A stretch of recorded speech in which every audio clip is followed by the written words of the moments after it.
Selamat pagi, selamat siang, dan selamat sore, juga selamat malam. Saya ucapkan selamat datang di channel saya, channel Studi Zaro Mendoza. Baiklah, hari ini kita akan melanjutkan pembelajaran kita anak-anak. Anak-anak atau adik-adik, sebelumnya mari kita berdoa sesuai dengan ajaran agama dan kepercayaan kita masing-masing. Berdoa dimulai.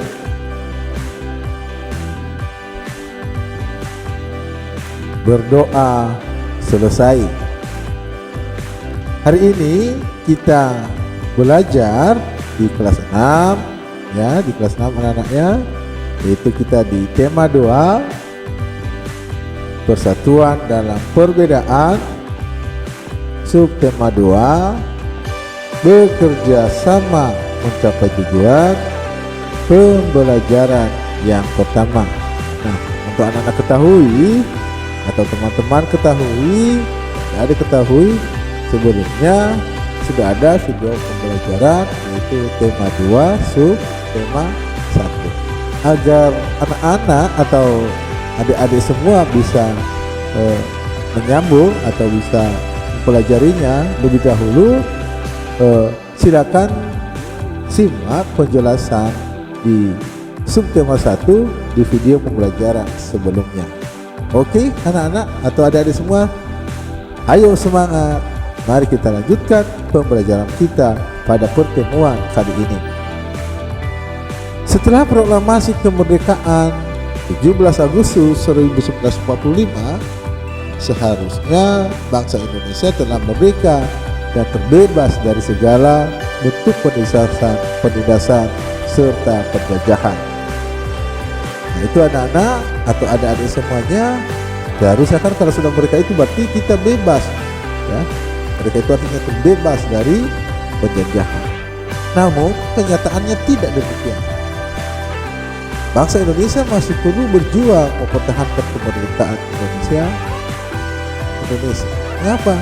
Nah, ini adik-adik kita akan belajar tentang sejarah bangsa kita setelah Indonesia itu merdeka atau diproklamasikannya negara Indonesia, yang sudah kita pelajari pada pembelajaran sebelumnya. Maka masih ada aja negara-negara atau orang-orang bangsa-bangsa yang mau menjajah Indonesia. Nah, sekarang pada saat itu bangsa kita masih berjuang mempertahankan itu kemerdekaan yang telah dicapai. Ayo kita pelajari perjuangan mempertahankan kemerdekaan Indonesia.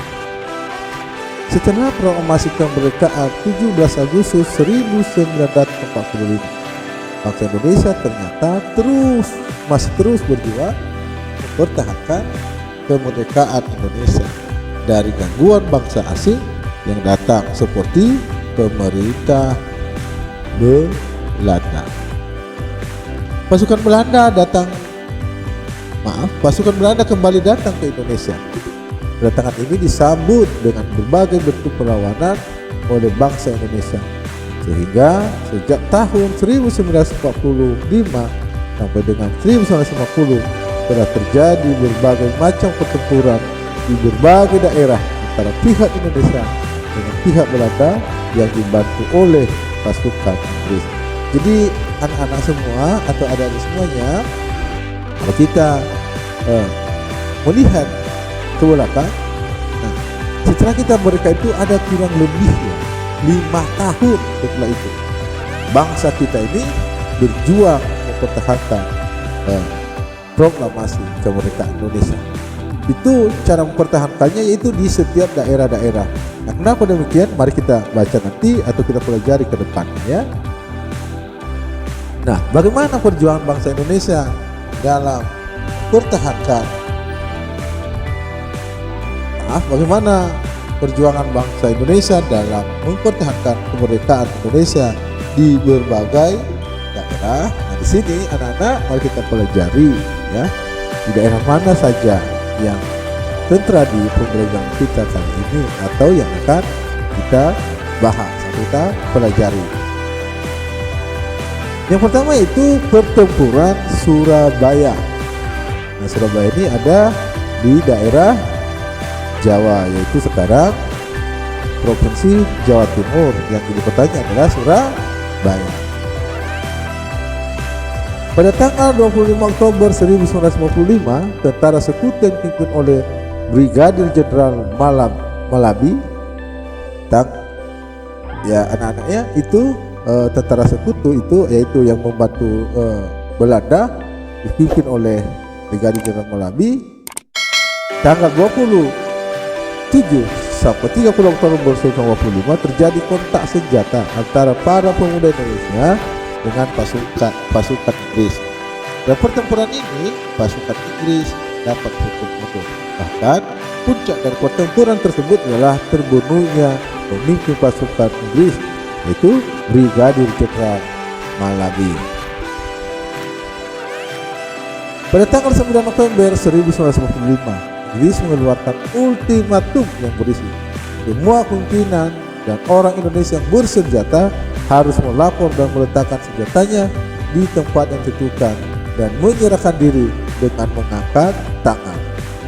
Namun ultimatum tersebut ditolak oleh pihak Indonesia. Pada tanggal 10 November 1955 terjadi pertempuran yang sangat dahsyat. Pasukan Inggris menggempur Surabaya dari darat, laut, dan udara. Peristiwa 10 November ini diperingati sebagai Hari Pahlawan. Itu anak-anak salah satu peristiwa yang pernah dilakukan oleh bangsa kita, yaitu pertempuran Surabaya, yang puncaknya yaitu pada tanggal 10 November 1945. Dan sekarang sampai hari ini, atau sampai dengan bangsa Indonesia ini masih ada, itu diperingati sebagai Hari Pahlawan, itu pada tanggal 10 November. Kemungkinan besar atau pada hari itu paling banyak mungkin pahlawan kita yang berjuang dan meninggal untuk mempertahankan kemerdekaan Indonesia. Nah, berdasarkan di atas, isi peta pikiran berikut menggunakan kalimat efektif. Itu anak-anaknya berdasarkan teks apa tadi? Teks pertempuran Surabaya. Nah, ini peta pikirannya. Nah, di sini seperti biasa kalau kita pikiran itu banyak bahkan pemikiran kita atau pemikiran kita dia berpikir. Nah, sebut di sini pemikiran tingkat tinggi. Jadi kita makanya harus kita belajar terus ya menggunakan peta pikiran ini. Apa? Nah, di sini Bapak mencoba membuat soalnya. Nah, nanti anak-anak mencoba menjawabnya ya. Nah, apa yang terjadi pada tanggal 10 November 1955? Apa yang terjadi? Itu pertempuran di Surabaya. Nah, itu anak-anak nanti kamu dapat mengerjakannya lagi. Mengapa? Ya, mengapa? Siapa? Di mana? Kapan? Contohnya kapan pertempuran Surabaya terjadi, atau di mana pertempuran yang terjadi pada cerita, di mana pertempuran terjadi di cerita di atas pada bagian tersebut. Siapa Panglima atau Jenderal Brigadir ya, Jenderal yang memimpin bahasa Inggris untuk menyerang kota Surabaya dan lain sebagainya. Anak-anak nanti bisa mengulangi kembali ya, baca nanti sehingga bisa membuat kamu dapat mengembangkan peta pikir yang telah kamu buat menjadi sebuah tulisan baru dengan menggunakan kata-kata sendiri. Namun sebelum menulis, perhatikan ciri-ciri kalimat efektif itu. Nah, apakah kalimat efektif itu? Ya, mari kita pelajari. Kalimat efektif adalah kalimat yang mengandung gagasan pembicara atau penulis yang terdiri atas kata-kata yang mempunyai unsur S, P, O, K. Apa itu SPOK? Subjek, predikat, objek, dan keterangan. Ya. Ciri-ciri kalimat efektif. 1. Memiliki unsur penting atau pokok atau minimal unsur subjek dan predikat. Menggunakan struktur bahasa yang tepat. Memenuhi kaidah ejaan yang berlaku. Menggunakan pilihan kata atau diksi yang dapat dan sesuai, yang tepat dan sesuai kebutuhan. Nah, perjuangan dalam mempertahankan kemerdekaan Indonesia tidak dapat dilakukan sendiri. Sangat diperlukan kerja sama dan persatuan dari seluruh rakyat Indonesia sehingga tercapai cita-cita untuk menjadi bangsa yang bebas dan merdeka dapat tercapai. Apa makna yang dapat kamu petik dari upaya mempertahankan kemerdekaan? Ya, makna yang dapat dipetik dari upaya mempertahankan pertempuran kemerdekaan. 1. Semangat. 2. Pantang menyerah. Yang ketiga, menjaga harga diri. Pertempuran Surabaya adalah satu dari sekian banyak upaya yang dilakukan oleh bangsa Indonesia dan mempertahankan kemerdekaan Indonesia. Masih banyak perjuangan lain bukan di berbagai daerah, misalnya pertempuran Amparawa, pertempuran Medan Area, Bandung Lautan Api, agresi militer Belanda 1 dan agresi militer Belanda 2.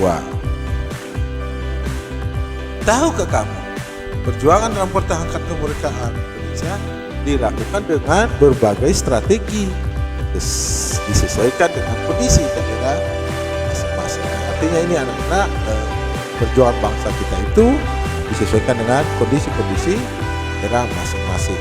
Selain itu, persatuan dan kesatuan merupakan hal yang sangat penting.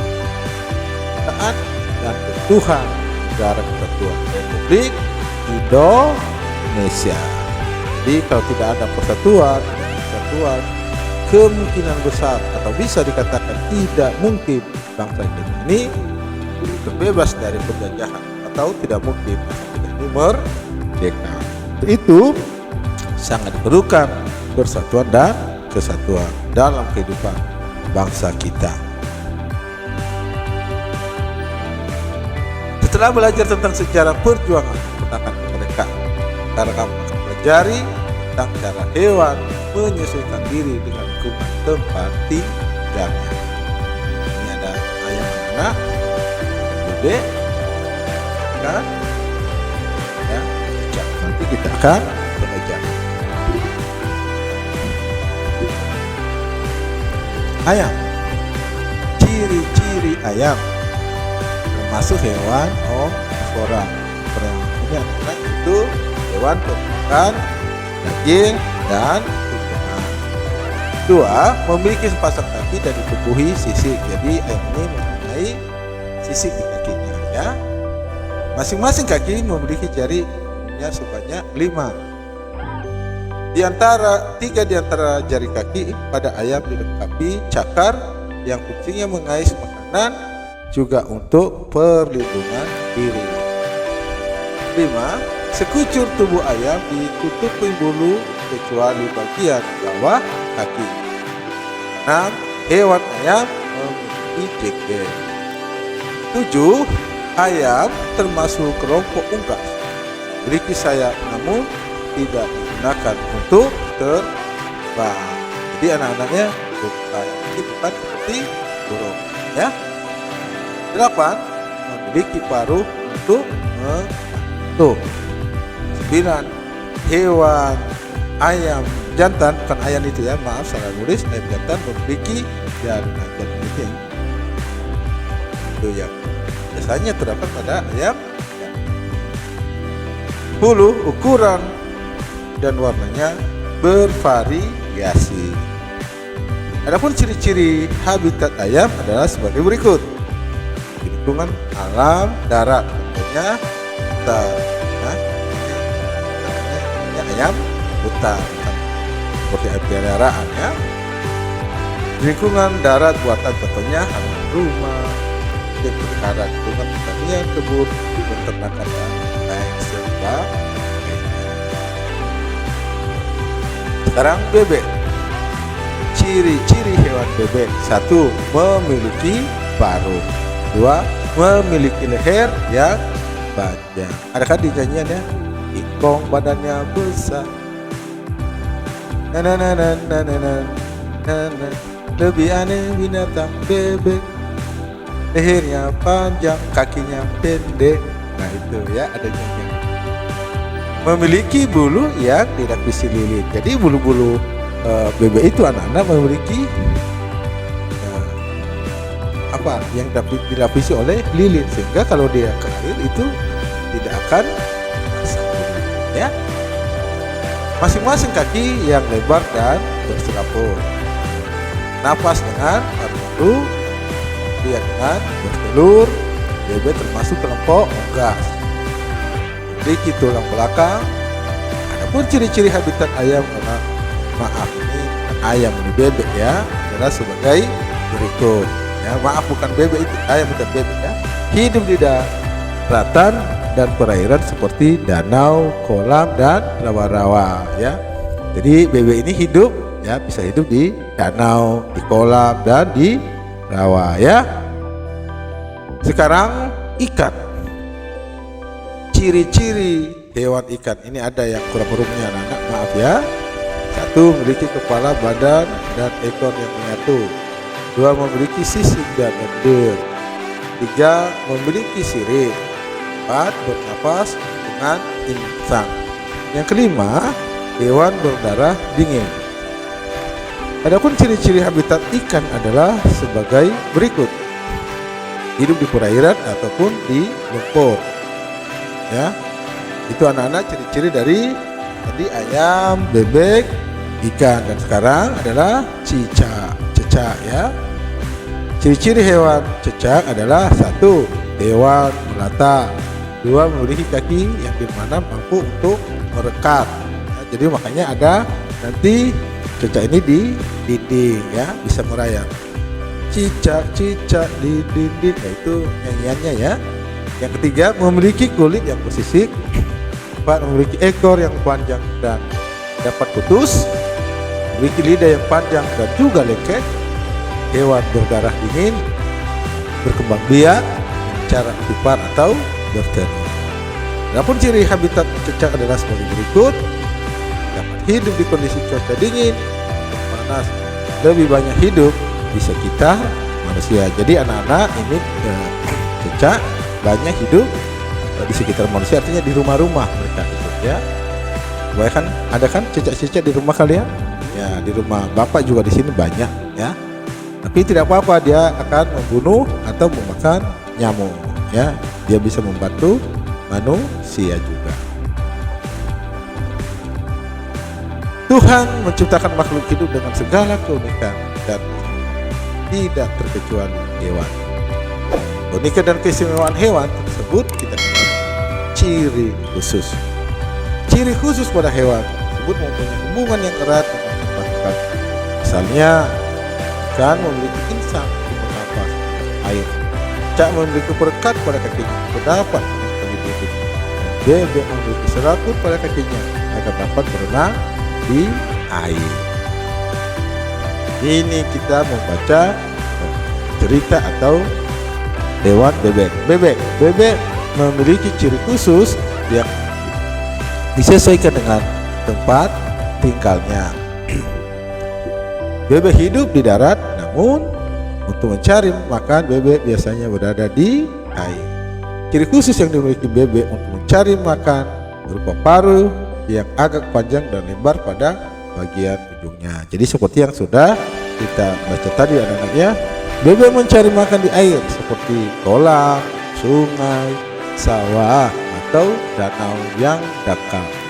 bulu bebek dilapisi oleh minyak sehingga tidak basah jika terkena air, yaitu dilapisi tadi oleh lilin ya, lapisan lilin atau minyak ya. Ketika bebek keluar dari air dan berada di darat, bebek biasanya mengimbas-imbaskan bulunya sehingga air yang menempel di tubuhnya keluar. Apa yang akan terjadi jika bulu bebek tidak dilapisi minyak atau air yang menyerap ke tubuhnya? Ya, pasti yang terjadi bebek akan tidak bisa berenang atau mati seperti ayam kalau lama-lama ayam di air karena dia tidak memiliki bulu yang dilapisi minyak atau lilin, maka lama-lama kalau ayam di air mati ya. Jadi bebek ini itulah ciri khususnya ya, itulah hebatnya, itulah kuasanya Tuhan. Selain itu, bebek juga memiliki ciri khusus lainnya, yaitu selaput pada kakinya. Selaput tersebut digunakan untuk berenang. Jadi itu anak-anak ya, cerita atau dari bebek ya. Demikian anak-anak pembelajaran kita pada pertemuan kali ini. Sebelum kita akan berpisah, mari kita berdoa dengan ajaran agama dan kepercayaan kita masing-masing. Berdoa dimulai.